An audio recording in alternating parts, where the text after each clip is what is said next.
क्या आप जानते हैं कि आपके अंतिम संस्कार के बाद आमतौर पर क्या होता है या क्या होगा? कुछ ही घंटों में रोने की आवाजें पूरी तरह से बंद हो जाएंगी।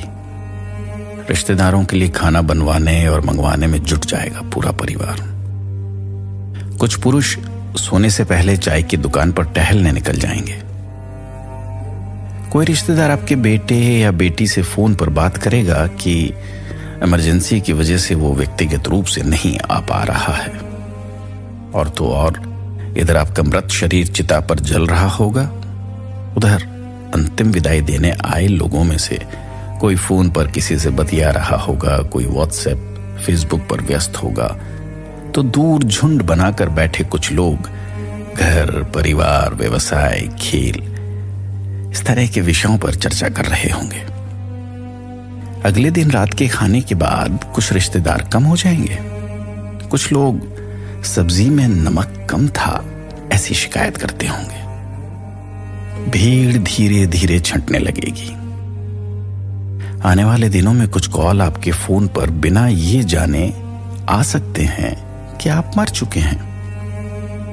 आपका कार्यालय, आपकी दुकान आपकी जगह लेने के लिए किसी और को ढूंढने में जल्दबाजी करेगा। एक हफ्ते बाद आपकी मौत की खबर सुनकर आपकी पिछली पोस्ट क्या थी ये जानने के लिए कुछ फेसबुक मित्र उत्सुकता से खोज कर सकते हैं। 10 दिन बाद आपका बेटा बेटी अपने अपने काम पर लौट जाएंगे। महीने के अंत तक आपका जीवन साथी कोई कॉमेडी शो देखकर हंसने लगेगा। सब जीवन सामान्य हो जाएगा।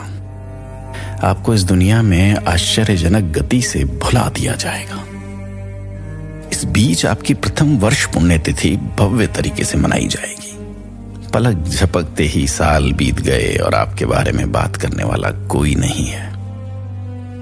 एक दिन बस पुरानी तस्वीरों को देखकर आपका बेहद करीबी आपको याद कर सकता है। लोग आपको आसानी से भूलने का इंतजार कर रहे हैं।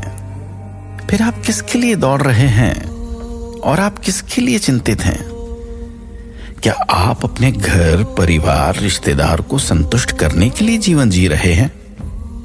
जिंदगी एक ही बार होती है जनाब, इसे जी भर के जी लीजिए और जितना हो सके इसके परम उद्देश्य के जितना निकट पहुंच सकते हैं पहुंचने की कोशिश कीजिए, यत्न कीजिए, प्रयास